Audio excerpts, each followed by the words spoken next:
তো আজকেও প্রতিদিনের মতন বেরিয়ে গেছি প্রায় ৬টা থেকে ৯টা পর্যন্ত। আমার এটা ডেইলি শিডিউল বলতেই পারো, কারণ এর থেকে বেশি টাইম আমার বাড়ি থেকে অ্যালাউ করবে না।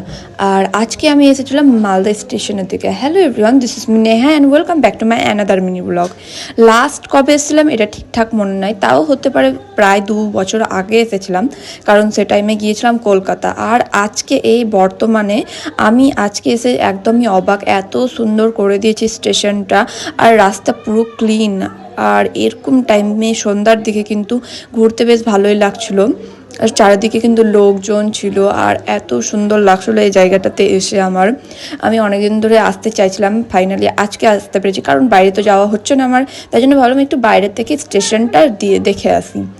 তারপরে আমি চলে আসলাম এখানকার ফ্রুট স্টলগুলোতে, কারণ আমার বাড়ি থেকে বলেছিল কিছু ফ্রুট নিয়ে আসতে, বাট যেহেতু ৯টা প্রায় হয়ে গেছিলো, মার্কেটে তো আর পাওয়া যাবে না, তাই জন্য ভাবলাম এখান থেকে কিছুটা ফ্রুট নিয়ে নিই। আর এখান থেকে আমি নিয়ে নিয়েছিলাম বেদানা আর আঙুর।